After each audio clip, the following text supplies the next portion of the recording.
Hello, Facebook fans, YouTube fans of DX Engineering. It is Friday afternoon here in the Eastern time zone of the U.S. It's time for the weekend special. And today we have a special guest. It's Tim Jellison, W3YQ. And Tim is part of the Contest University team. And he's been doing many years of presenting on tower safety. Hello, Tim. Howdy. And, you know, Tim has been recognized in the ham radio community as a ham's ham. And what does that mean? That means that not only does he have over 50 years experience, he is on the air, he's climbing towers, he's rated and trusted as a tower rescue. And that is not something that is easy to get. No, that requires going to a commercial climber class school, and they teach you how to rescue an injured person off of a tower. So I've done that many times. Not actual rescue, but practice. Right, the practice itself. And you did a lot of tower climbing when you lived in Alaska. Can you tell the viewers a little bit about that? Yeah, most of it was ham radio. At the old KL7Y contest station, we kept those towers up and alive for contesting. And there was, I think, 6 towers. The highest one was 160 feet with a 40-meter beam on top. And Kevin, KL7KY, and I used to keep those going. So I've climbed in, my record for climbing is 25 below. No wind, but I went up a tower 25 below. Wow. And you were safe. Yeah, oh yeah, I was hooked up. I've climbed up towers full of ice, cold. You're always hooked up. I've climbed up in wind and had wasps attack me. And as long as you're hooked up, you're not going to fall. Right. And so being hooked up and the procedures and the safety, that's what you talk about at Contest University. Yes. Tower climbing is safe if you know what you're doing and you prepare for unexpected, like being attacked by a hawk. I've had that happen. You're always attached to it. There's no way you can fall if you do it correctly, but you really kind of need to know how to do that. So if something bad happens, you will survive. So, you know, who should come and listen to W3YQ at Contest University? Well, how about the guys, girls that have towers, want a tower, or know somebody that has a tower? What are most of your installations that you've done for other amateur radio operators? What's the typical tower situation? Typical is probably 50, 80 foot Roan 45. And the problem is I talked to an ER doctor one time. She says any fall over 6 feet could be fatal. So if you go up a step ladder, clean your gutters, that would scare me because I'm not hooked up. There's no way I can do fall prevention. You just don't want to be hitting the ground. So we used to free climb when we were kids, or hold on, tie a rope or whatever, but you just can't do that anymore. So once I get up about 10 feet off the ground, we're starting to use fall arrest equipment, and with a full body harness. And then if something were to happen, you're not going to fall. And so you can climb under adverse conditions with wind and snow and ice and rain. You just keep your wits about you. It's not fun, but sometimes you have to do that. I tend to be stubborn, so I've done that, all kinds of things. You also have to be careful about heat. You can dehydrate, get heat stroke, and that can be just as dangerous as cold. And you've been on some, you've been parts of maintaining and even building some of the best stations here in the United States. Comes to mind N2QV out in eastern New York, K8AZ up in near Cleveland, Ohio, of course, here at K3LR. Now, as time has progressed, let's talk about, you're not as young as you used to be. What sort of advice do you give to folks that are in their 60s, 70s about climbing towers? Well, you have to know your body. I mean, obviously, you hear about people shoveling snow, and that's the only exertion they've had, and they have a heart attack. You have to know your body, and part of that, just like I say, with heat or cold, when you're up there, you can feel when something's happening within your body, and you have to get yourself down. You don't want to get in trouble up there. The problem we have in our hobby is that we were all used to be kids and we were all climbing. Now we're all getting older, and so you almost have to be realistic about it, and maybe hire a professional tower crew to come out. They're going to have insurance, they're going to be trained, they're going to have the right equipment, they have the rescue skills. It costs money, but if you go up there yourself, how much is that? What's your life for? Yeah, what's your life? Yeah, and a few minutes ago, you talked about the climbing apparatus that is used today. Talk about those components, because that stuff wasn't around 35, 40 years ago. No, I don't even remember when a full body harness hit the market. We used to use a lap belt, if that. The thing with the full body harness is, and I know one guy that went upside down. You're in the full harness, you can't come out of the harness. The other thing with the full body harness is if something bad happens and you have to be rescued, you have to have a harness. That's the way we would get you down, or a fire department can get you down.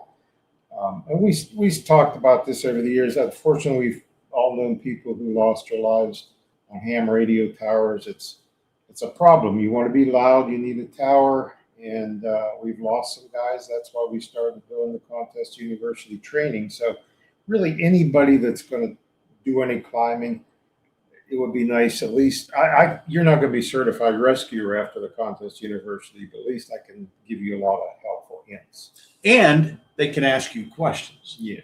And with the amount of experience that you have, it's likely you can help guide the situation. Let's talk about now we talked about the apparatus, the fall arrest, the safety belt. How often should that be inspected? Is it okay to loan that to your buddy and you don't know what your buddy does with it? I don't loan my harness because my life depends on that. In the industry, and I'm not sure what the current rules are. You used to, in the industry, have to retire that equipment after 5 years. If a fall arrest is deployed, you can't be reusing it. I would never buy a used harness like at the Hamvention flea market. I mean, things are expensive. A harness depends on what you get. Some of them are up to $600. So you may have $800 in your safety equipment, but here again, what's your life worth? It's an investment. Right. You have to be safe. And so let's talk about some of the other equipment that's necessary to put up tower, gin poles, pulleys, block and tackle, maybe some sort of a capstan winch, that kind of thing. You can get into some serious money here. Oh, yeah. Well, right? Yeah, the problem is when you start adding all that up, it's a sizable investment, which a lot of guys aren't going to want to invest in. Therefore, you might want to hire out professionals to do that. They'll have all that equipment. What about rope? There's all kinds of different rope. There's rope that you can get at the hardware store, and then there's the right rope for this kind of work, and even steel cable. A good rope to have for ham. We use double braid 1/2 inch because it doesn't twist and knot. You go to the hardware store, a lot of times you're buying nylon rope, which has a lot of stress, and you'll be fighting that. So you do want to invest in some good rope, a good pulley up on top.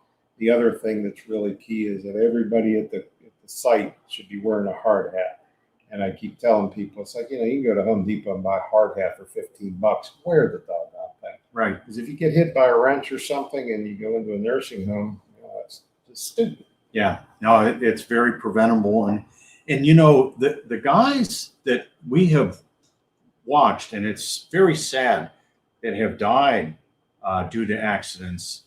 And there was one here recently where the guy was doing a Parks on the Air activation, a POTA activation, and he put up his antenna into power lines. What about power lines? Well, that's kind of the silent killer. We know a number of people lost their life that way.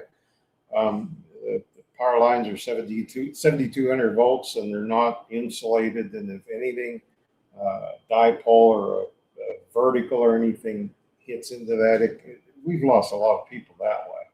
And then the parts on the air is another thing. So the first time you do anything on a tower site or putting up a parts on the air, where's the power lines? I mean, Right. it's just, you got to have that in your brain. Right. First thing. Yeah. Check that.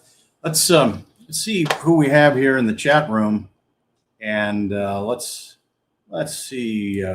Brian is on from Arizona. W3YQ's presentations at Contest University are great. That's W7JET. I paid him for that.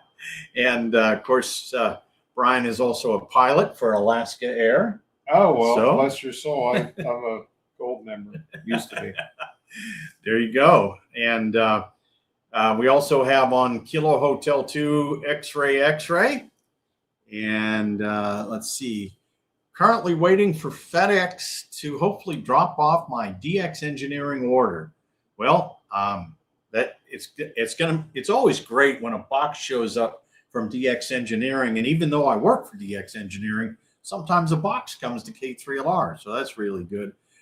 Let's see, KH2XX says, thanks for the QSL, Tim. Meant to reach out and thank you. I think he meant you. Yeah, well, one of us. Scotty Meyer on Kilo Golf 9 Zulu. Scotty's part of the DX Engineering sales team. Here's Colleen Campbell. These two are so supportive of youth in the hobby. So excited to attend another Contest University this year and share what I learn with my students. Of course, Colleen is Kilo Bravo 8 Victor Alpha Quebec, and she is a full-time high school teacher, and she is the real deal. And of course, she comes from a ham family. Her father's a ham, her husband's a ham, and she has 3 wonderful daughters, all licensed amateur radio operators. And KH2XX says, inspect everything every time before every use. And here's Kilo Echo 2 Delta Golf Japan. I've been licensed ham for 2 years, and I've been loving the hobby. I bought stuff from DX Engineering, and it's enabled me to enjoy the hobby more. Thank you. See this, inspect everything. So much of the safety is common sense. It's common sense. Right. Inspect your gear, inspect your ropes. You know, just get a mindset of going through a checklist in your mind. Check the power lines. Don't trust. No. You know, you gotta verify and double check, triple check. We were on the towers here today doing work, and you know, had 3 wonderful, skilled, highly trained climbers. Young. And young. You know, youth, I mean, it's amazing to see these young guys. And the great thing is when you have somebody like W3YQ who's teaching at Contest University, but he's also the crew chief, well, that makes the job really go safely. So if you're thinking about coming to Hamvention, think about coming to Contest University, contestuniversity.com. You can take a look at last year and the years before. All the files are up there. So the presentations, you'll know exactly what is the flavor of what's going on. It's all new material this year. We have 5 new professors, and then we have some returning professors like W3YQ. Go to contestuniversity.com. Also, excellent articles are on onallbands.com. That's the DX Engineering blog.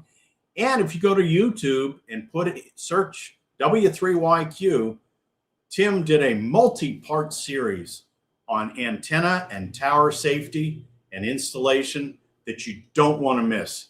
If you're doing anything that involves a tower with amateur radio, there's lots of great resources out there for you. And I hope you've enjoyed this video today. It's been a pleasure having Tim W3YQ with us. And until next time, 73 from DX Engineering.